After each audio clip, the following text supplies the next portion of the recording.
Exploring theology, doctrine, and all of the fascinating subjects in between, broadcasting from an undisclosed location, Dead Men Walking starts now.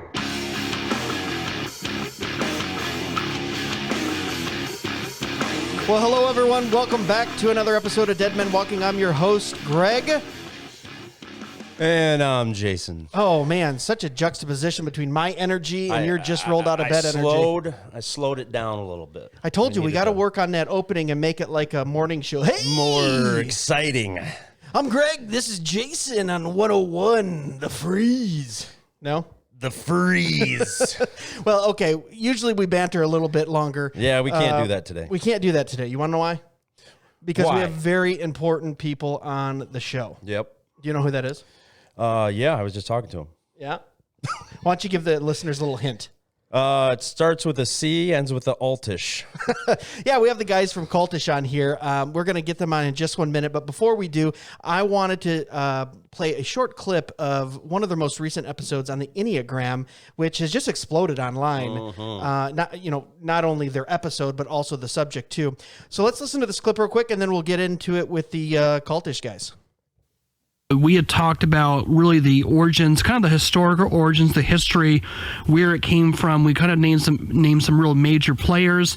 And one of the things we really kind of hit across too is that the fundamental foundation of the origins of the Enneagram was originated by spirit contact via automatic writing. And the process of automatic writing is where you're basically in contact with some sort of higher entity and you just write whatever comes down. This is similar to Christian Science. Yeah, so there we go. We have Jerry and Andrew from Cultish on the line. How you guys doing? Hey! Doing good. Doing great. Doing Awesome. good, man. So, yeah, we just played a little clip from your show, Cultish. Can you tell the listeners a little bit about what that podcast is about, how it came about, and kind of what you guys cover, the topics? Yeah, I guess I could jump in. I'll let Andrew jump in as well, too, and I'm done. Yeah, the real short synopsis is that I got into the cult personally because I kind of grew up as a sheltered homeschooled kid. And I went to, I think it was around my freshman or sophomore year in high school. I ended up going to a small little charter school that was 98% Mormon. So that was the first time where I got really challenged just about what do I really believe. You know, as far as what I was taught of what it means to be a Christian versus what they believe. That led me to getting the book Letters to a Mormon Elder by James White. Some of you may have heard of him. And so that book was very fundamental to my thinking, even though I wasn't a Christian at the time. It really formulated the fundamental foundation of how I thought in regards to the world, especially the opening chapters in Letters to a Mormon Elder called What is Truth? That led me to go out with his team to the Mormon Temple when we were doing ministry and outreach and evangelism. That also led me to someone handed me a book also, Kingdom of the Cults by Dr. Walter Martin. And Jeff Durbin and I, who a lot of you know him through Apologia, we are actually under that umbrella at Apologia Studios. Jeff and I both were heavily really influenced by Dr. Walter Martin and his ministry, his lectures, things like that.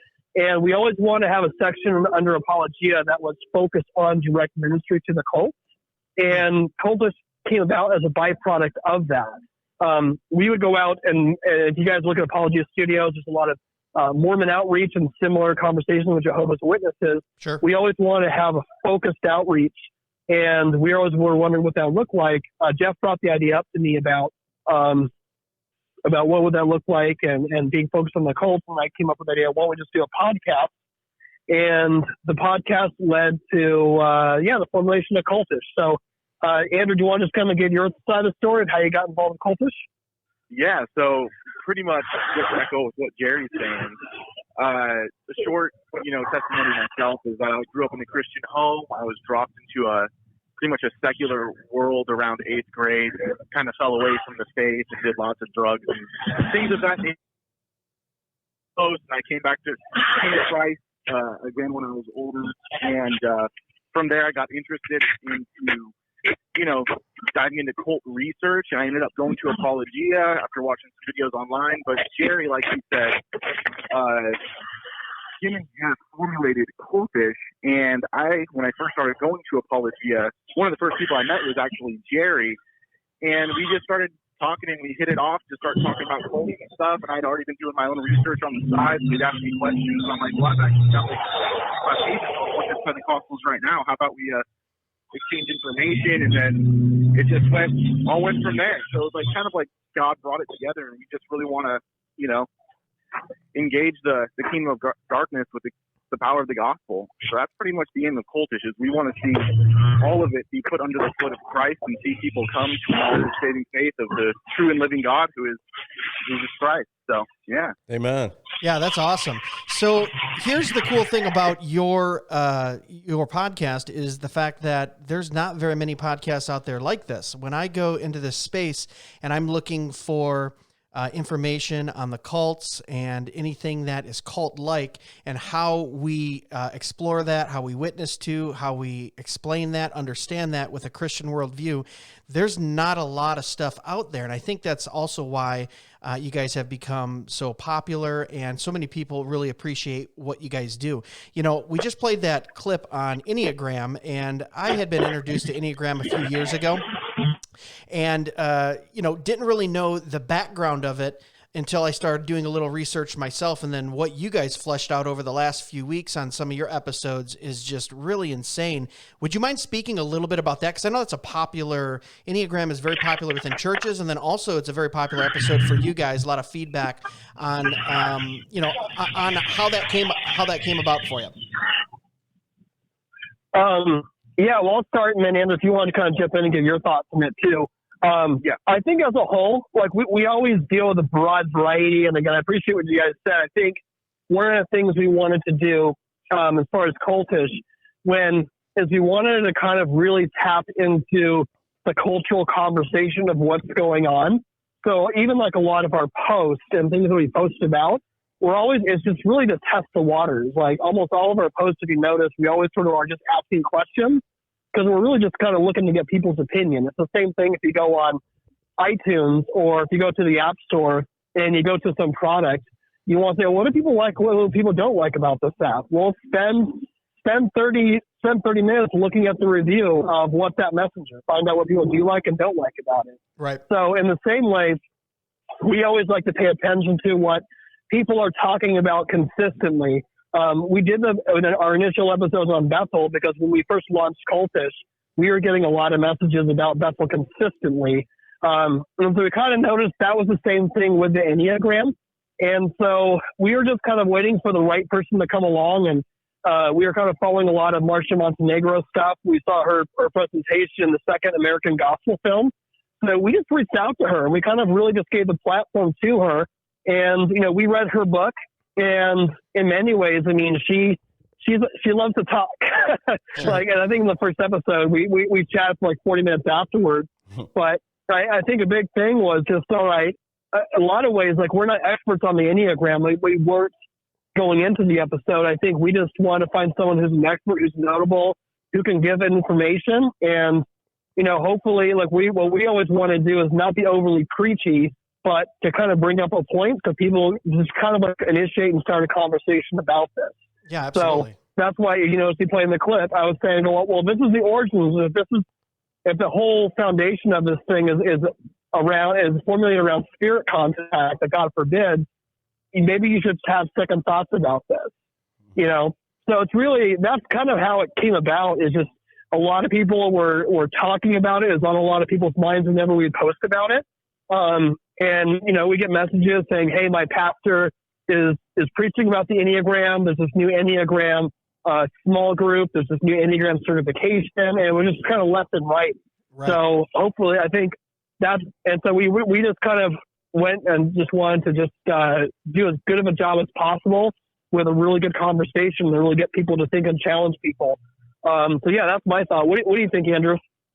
Yeah, I think whenever we are, dealt a topic or a question on what exactly is going on in the church today in terms of like New Age practices and infiltrating, the first thing we want to do is we want to say, well, is it actually a New Age practice, right? Before we even start doing interviews. So we have a foundation or a basis on which we can actually say, Yes, this is actually an occult practice, so we would move forward with the episode, and we know that God denounces these types of practices of the occult and sorcery and things of that nature in Deuteronomy 18. So once we actually started reading Richard Warren, The Enneagram Secret, we found, that Oscar Ichazo, getting information from G.I. Gurdjieff and his proponents, going and taking psychedelic drugs and contacting two spirits, one named Metatron and the other one named Q-Tip, not Q-Tip, but Q-Tip, and getting information specifically channeled from psychedelic drugs and then giving it to his proponent, Claudio Naranjo, who then, through automatic writing, develops the personality assessment to the Enneagram. So in terms of how we want to handle the situation, we know that there's people who use the Christian language that we have, but they have different definitions and different meanings, right? So they speak Christianese, as you probably heard Pastor Jeff say. Sure. And that's a problem, right? And pastors should be aware of what they're getting their church body into. So if it's a problem like that we see that's going on today, after we test the waters, as Jerry's saying, we'll definitely tackle it. And it needs to be said. We need to be exposed in darkness, right? So that's kind of the focus on the Enneagram. Yeah, you guys have had so many different topics on your podcast. I mean, everything from Jehovah's Witnesses to Mormonism to you went into the New Age, and we're actually about to have Stephen Bankars on next week, actually, which should be a lot of fun. Awesome. Yeah, man, we're excited about that one. But the biggest thing, I think Jerry or whoever, or Andrew, I don't know who put it up today, but on Instagram you put up the Supernatural Time Magazine article. And National Geographic magazine. That's what it was. Okay. And that's exactly what everyone is trying to tap into now. Do you guys see that across the board? I mean, that nailed that you hit that on the head right there with that magazine. That is what we're looking at in our culture right now. That's right. Think about this, guys. So, real quick, if we think about the atheistic world, right, we're seeing right now the tapping into pagan practices are the bastard children of the atheistic worldview, right? Yeah. It's the failed boomers. Yeah. As parents, and now these children are trying to, at a point where they're trying to find purpose and meaning in life and something that's really just going to enslave them. So we're seeing the culmination of a worldview that has denounced God, right? A culmination of a worldview and a system of people in judgment, and it's really sad. Yeah. Hey, and Andrew, really quick, Andrew, when you're not talking, can you just mute the phone? We're getting a lot of feedback, I think, from Andrew's phone because I think so, because when Jerry's talking, we're not getting it. Oh, actually, whenever I'm not talking, I have been muting, and it's still been going on. Oh, okay. Maybe we just must have a bad connection, but we'll clean it up in post, but no big deal. So go ahead, Jerry. I'm sorry. Okay. I was gonna piggyback on what Andrew was saying. I think it's very much indicative. The last couple times I've been in Whole Foods or in Sprouts and a lot of other places, you're just seeing a lot more books in relation to different chakra cleaning. So there's a book on witches, secret societies, all the fringe stuff. And I think it's indicative, like Walter Martin talked about it. Whenever you have a culture that just has there's a swing towards secularization, and this happened with the sexual revolutions back in the 60s and 70s. There's a big explosion of the occult then, and even in times historically prior to that, because ancient paganism has been around, and Gnosticism is really in repackaged Gnosticism that's been at war with Christianity since the incarnation of Christ. Right. But right now, I think because of the fact that 2020 in many ways has been just sort of indicative of everyone we've been on this rapid path towards secularization. And almost this has sort of been the culmination of it in many ways. But what you're seeing too is that there's just we're already off the cliff of Western, as far as, any form of absolute truth in regards to Western civilization. We're in free fall. And because of that, there's just this vacuum because people, we think about biblically, people know God, but they suppress the truth and unrighteousness.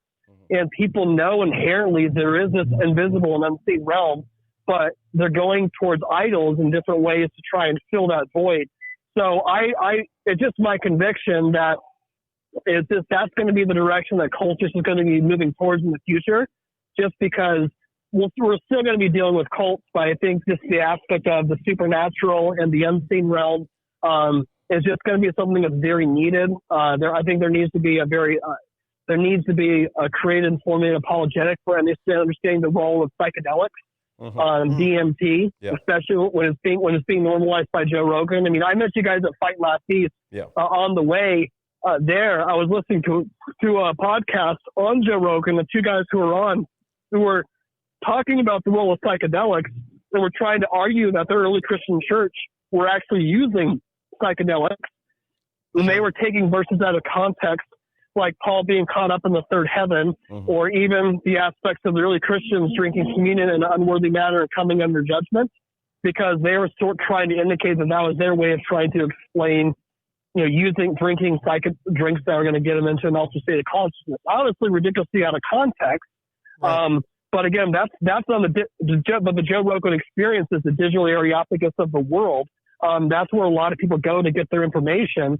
And when you have someone like Joe Rogan, who used to really be an atheist, but now is popularizing the world of psychedelics, you're going to have, kids are going to be asking questions, especially, we have a lot of moms and young and women who listen to our podcast, and they have kids and are raising them up. They got to be prepared for conversations to have with them about, hey, mom, what is microdosing okay? Those are conversations that are going to be a lot more normalized, and I think that's where the direction of Cultish is headed, because I think that's where the culture at large is headed as well too. Right. So that's kind of my thoughts on the subject right there. I think that goes back to the first point I made too, why your podcast is so important, because I mean, that type of talk where you're talking about Christianity coming from mushrooms and Neanderthals, evolving into humans because of psychedelics and things like that. That was something that used to just be talked about, among a couple people getting high in a basement somewhere. And now we're legitimizing it with, millions and millions of listeners through Joe Rogan, to where they're actually trying to, like I said, legitimize this theory of DMT and all these different things being in the early church, when in fact there's absolutely no proof to it. So what you guys are doing on the podcast is really important for this generation, because two, I think we've kind of came back, and I'm 39. So in the 80s and 90s, it was mostly the 80s, very spiritual. If you remember, everything was a spiritual, a demonic attack, or there was spiritual warfare with the Frank Peretti books, and everything was kind of very spiritual. And then in the 90s and 2000s, we kind of moved as a culture a little more towards religion. And now I feel like everything's moving towards, I don't go to church, I don't believe in a religion, I'm spiritual. Right. Which is what does that even mean? Yeah. But I feel, when you say that, when you have a culture that is espousing to that, they're going to move right into all those topics that you're talking about on your podcast, from Enneagram to yoga to Bethel stuff to NAR to, who was the guy you just had on a few weeks ago too, talking about the Christology and kind of the new age idea of the Christ spirit versus, Christ, Jesus and Christ being two different people, which was a very two different things, which was a very interesting topic as well. So you guys how long have you guys been on doing Cultish? Is it coming up on a couple of years now? They just passed their 100th episode. Yeah.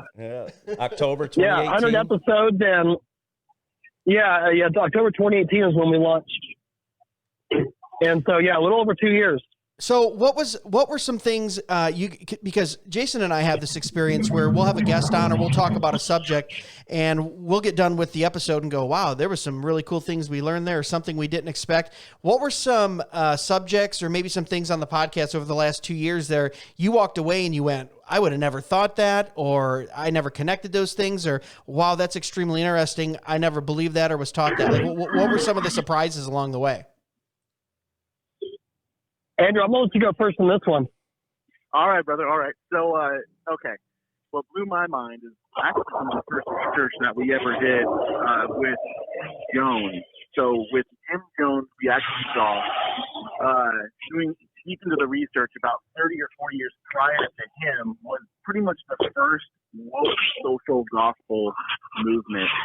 And it's something that's never talked about, especially within terms of how Marxism entered into the church. Like, there's a quote straight up from Jim Jones where he said, and I thought, how could I demonstrate my Marxism? And my thought was, infiltrate the church. So whenever we hear a story about Jim Jones and the people in Guyana where they drank the Kool-Aid and 913 of them died, no one thinks of that. They just think of a Christian cult. But the truth is, he was actually one of the first New Age proponents that had massive amounts of death. He was part of the New Thought movement.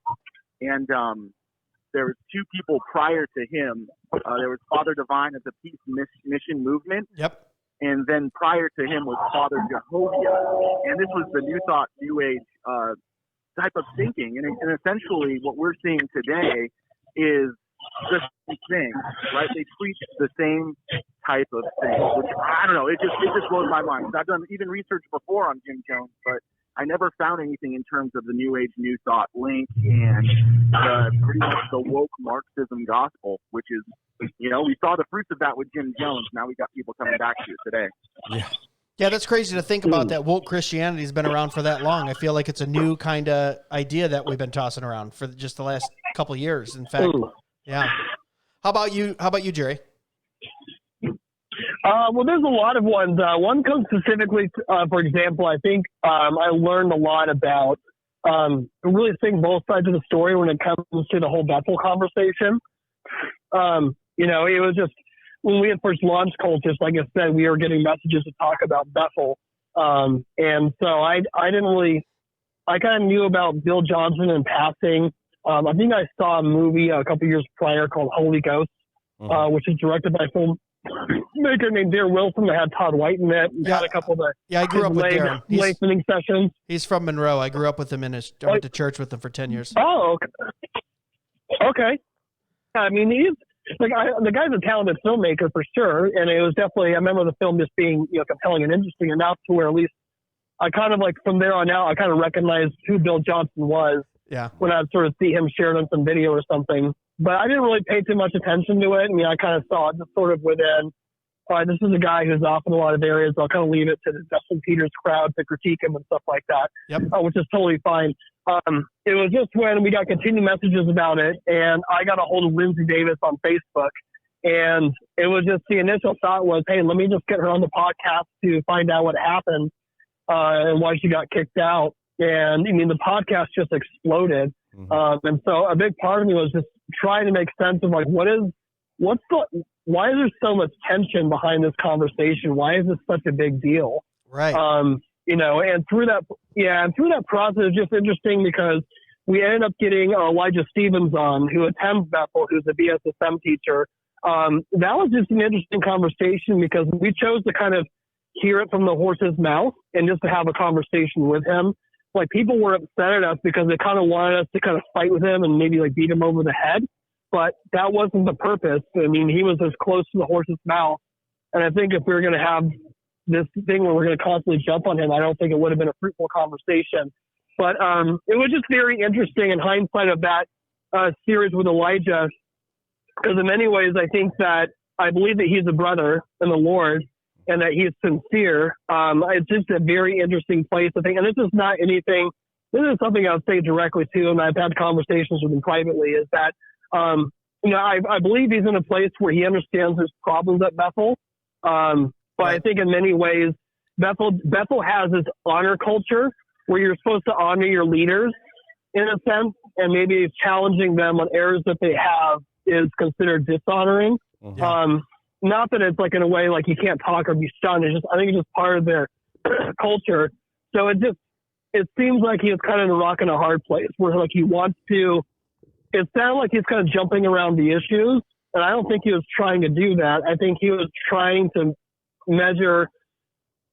trying to kind of like weave his way in between, like saying there's problems within Bethel and have a conversation about it, but also not in any way talk bad about the leadership, because that would be dishonoring to him. I think that's the mindset in which he was operating. And I think as a whole, it was just very, and Andrew, you probably would have, because Andrew and I, you could have from the Andrew, is that I think after the Elijah Stevens episode, we kind of chose, our episodes are still there. We kind of chose for the time being, it's all just a matter of conviction to kind of like walk away for a bit from the whole Bethel conversation, because in many ways there's a lot of serious problems there. But as a whole, I believe it does belong to the discernment realm. So I'm confident in the fact that if I went to Bethel Reading and came across some BSSM students or some people from Bethel, I think there's a way higher probability that I'm talking with someone who's brother or sister in the Lord with probably a lot of serious error that needs to be talked about in seriousness. But it's a big difference between talking to someone who's a cult member or someone like that. And just one thing that's really interesting too is that, just out of conviction, we kind of chose just to stay quiet, for a while on Bethel. And then last year, if you guys remember the whole Wake Up Olive thing that happened? Sure. Yeah. Yep. Yeah. And that was definitely one of those points where we kind of realized that Bethel in many ways is still kind of teetering the fine line on a tightrope in many ways of anyone who goes too far in 2 John. And so I think if Bethel does go that route, like they're going to get there on their own, like without our help. I think that the Wake Up Olive was kind of one of those moments where it was starting to get alarming and concerning, because in many ways, not just praying for resurrection, which God can do anything, but almost commanding and demanding it while this little girl's still in the morgue. And I'm talking about it now. At the time, though, we are getting inundated with hundreds of messages just saying, hey, what are your thoughts on this whole Wake Up Olive thing? And I chose during that time just to stay quiet and not say a word about it, just because as bad as concerning as that theology is, it was just, I was struggling with the fact that this is still someone's daughter and someone is grieving right now. Yeah.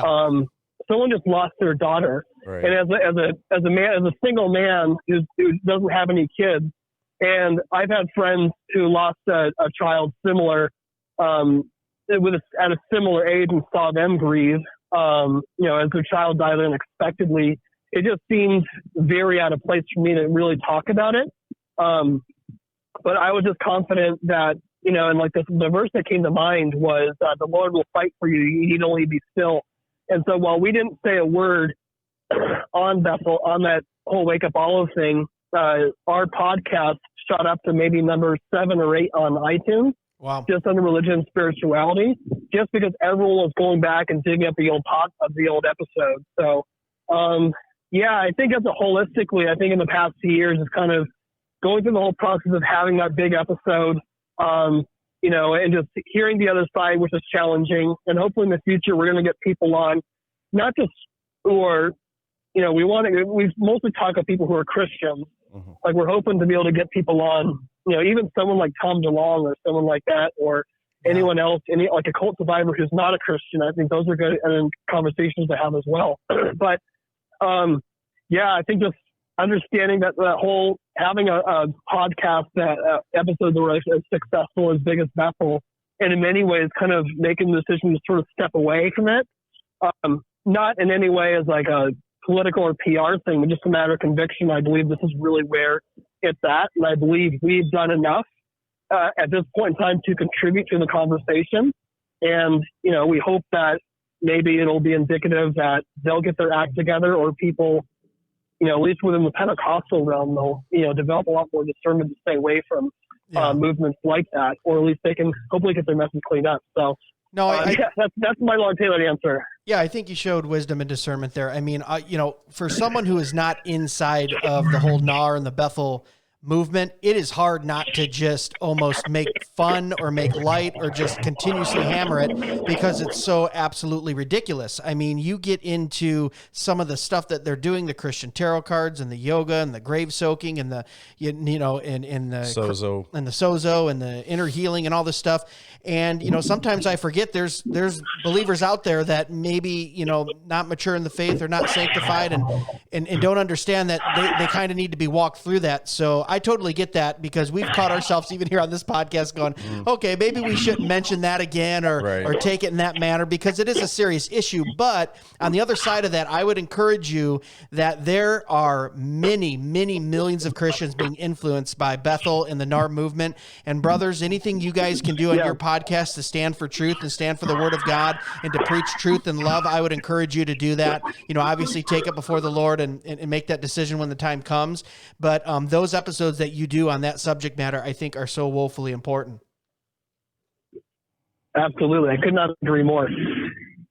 Let me ask you this. Jason, did you have something? You were nodding your head over there. No. I mean, yeah, he was, when Jeremiah was talking about cult leaders, well, he wasn't talking about cult leaders. He was talking about Bethel.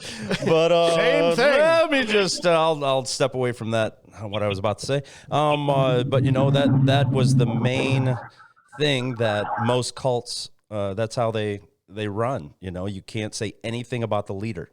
You can't say anything about the person that is in charge, because if you do, and you're against them, you are in some trouble. Well, that's what Dwayne said from Bar Podcast. He works with Just Thinking. I don't know if you guys know Dwayne Atkinson from the Bar, but Bar Podcast. He was an apostle. He was just on the podcast 2 weeks ago, and he said, "Man, you have to jump on board with those guys and just agree and basically support each other, and you can't dishonor. And if someone says they saw a leg grow out, no matter if you saw it or not, you say you saw it too." And he said that's what actually turned him away from that and got him into Reformed theology, was just kind of him self-reflecting. Is this stuff even real? I mean, I'm living a lie. He said he even had a story that he would tell that he had to embellish, to make it seem a certain way. But we don't want to make the whole program about Bethel either.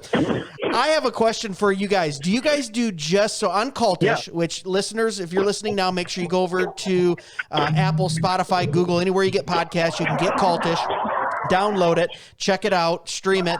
But do you guys do just things that are officially labeled as a cult, or do you also do things that could be cult-like? Because I told Jason, I said, I've been involved in local, state, and federal politics for 12 years. I've run campaigns. I'm elected county commissioner. I've been to Washington, to the White House, the whole thing. Politics is a cult.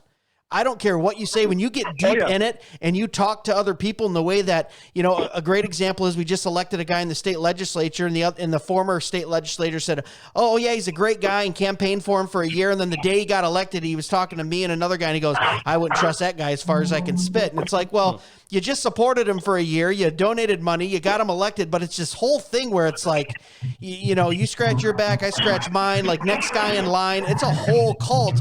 And I was just wondering, do you guys ever tackle subjects like that might not be classically labeled as cultish, but could be cult-like? Yeah, I think we did an episode this past year called A Cultish State of the Union, where we just talked about current affairs. And in fact, you guys know Darren Doan. He made a really good point. And also, if you guys are listening, check out the Doan cast. Darren Doan has so many great insights, especially when he's looking at how to build brands in today's day and age. But, he talked about, in many ways, polarization is the new marketing, in a sense to where now there's no neutrality is a myth. Everyone wants to know where you stand. So everything from how do you feel about social distancing? How do you feel about masks? Are you voting for Trump? Like, are you going to do when the George Floyd thing happened? Are you going to do a blackout on your Instagram? Why didn't you do a blackout? And all of a sudden now, with Elliot Page, people are playing make believe, and now he is no longer Ellen. And so now like everything is on the tables, but in many ways people want to know like what's your opinion on this. So I think going out and kind of stating your position on politics is there, and I think one of the advantages too of Cultish is that we kind of have the ability just to kind of interchange our topics. So yeah, we could talk about politics in many different ways. It's definitely cultish. You could even talk about COVID, about people being conditioned to be afraid of something that statistically shown has got a 99.99% survival rate. I was trying to get some coffee this morning. I was meeting up with someone for coffee, and I was going to get something to eat at this one little dinery over in where I was meeting up for him at. Mm-hmm.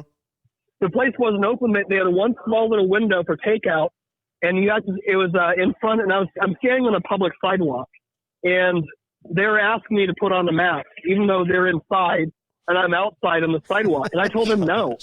I'm on a public sidewalk. Oh, he said, heck no. Boom. Yeah. No, I just looked at them and I just like, you got to be like, no. Right. And I was like laughing at her, and she looked at me, but it was just sad because, I mean, this lady looked like deer in the headlights. Like I was on the verge, like I could give her the death sentence because I'm standing outside, probably about 4 feet away. I'm like, do you want me to step away a foot? Would you feel more safe? Yeah. So, but it just goes to show, I'm not trying to mock her, but I'm showing, for example, that it's just, and that way people are, in many ways conditioned to think about it a certain way and just be programmed in many ways just to be fearful. So you definitely see that happening. So yeah, there's a lot of different ways to explore politics. I mean, one of my favorite all-time cults that I want to hopefully explore next year is the whole story of Waco, Texas, with David Koresh and the Branch Davidians. I mean, the untold story isn't about David Koresh; it's about the cult of statism and how they abuse their authority and power to murder those men, women, and children. Absolutely. Doesn't make David Koresh a good person by any means, but if you look behind like what happened, there were good people within the FBI who wanted to resolve it peacefully. But there were people who I think in many ways wanted retribution for the ATF agents that were killed initially. That's why there's documented evidence that nerve gas was used in the final raid of Waco. You also have pictures of different federal agents who are posing outside of the charred remains of Waco after it burned down, posing in victory. So, wasn't David ways, Koresh? I was going to say, wasn't David Koresh in a top 40s cover band? Did you know that? Was he? Yeah, really? He was. I know he's a musician. If you look up his music, he's pretty good, actually. Yeah. Right. Wow. Yeah. Sorry, I cut you off. I was just thinking. Yeah. So there's a lot of things when it comes to the role of like private property, being able to defend yourself, those sorts of things. I mean, a lot of people don't know that the Branch Davidians were trying to go out. They tried to resolve it peacefully. They called the local sheriff and they said, like, there's a 911 call you can listen to saying, hey, there's men, women, and children here, call it off. And like I said, it was just, there's a lot of complexities between, they thought like the FBI and even the good people who were trying to resolve it, they were seeing it as kind of like a hostage crisis negotiation where eventually you kind of weaken their ability, you make their life more difficult, you shut off their electricity, you play loud noises, sure. You blast, like they were blaring Nancy Sinatra, these boots are made for walking. And in fact, in a weird way, like that song was prophetic just because of the fact that in the song, Nancy Sinatra says these boots were made for walking. I can't remember the middle stanza. It says one of these days these boots are going to walk all over you. Yeah. And that's exactly like what happened when the tanks rolled in and like burned down the compound. But, they're blaring that music like late into the night, trying to keep them up. But a lot of times what cults have is a persecution complex that reinforces their identity. Sure. Instead of weakening the resolve, it reinforces their position. And if you think about it too, when you have David Koresh who's giving his apocalyptic visions of Revelation, saying that he's the one to unveil the seven seals and all the forces of the world are going to come upon them, and then all of a sudden you see helicopters and ATF agents storming into Mount Carmel, how much would that just reinforce everything? Right. Absolutely. That has been said when that you've been conditioned for. So yeah, there's a lot of different ways, but so it what sounds do you think like about this, all this, Andrew? What's your thought on? You go ahead. No, it sounds like you have some episodes coming up here. I can't wait for that. You got some good subject matter. Yeah, what is the future looking like for you guys here? Future's bright, it's good. We got a lot of things. We got a lot of topics. Andrew, why don't you answer that question? I kind of ranted the last time.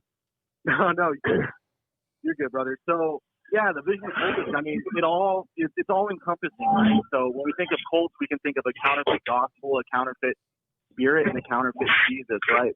Which presupposes that there is a truth, and we know that Jesus is supreme, that we have his objective standards, which is his word. So even in terms of looking at cultish government movements, it's as simple as saying that, well, any government that is formed that does not abide to the principles which God states of the sphere of sovereignty of what the government should have in the Bible, right?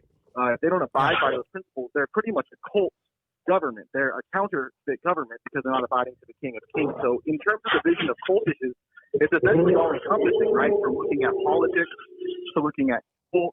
But our vision we want to have in the future is we want to create pretty much a platform where we can, equip people so they can have conversations out in the daily with all kinds of different types of people, so they can actually have a place where they can go to get equipped, to actually have videos of actually engaging in conversations and, all kinds of stuff, man. We want to get more people in our church involved and create not like an organization, but just something where people can go so we can get equipped and have practice the counterfeit worldview that's going on right now that's propagating. So that's pretty much the vision of future of cultish. Yeah. That's awesome. Yeah. So, guys, as we finish up here, can you just tell the listeners where they can find you guys at, what social media platforms you're on, and how even they can get in contact with you if they want to maybe suggest subjects or have some questions?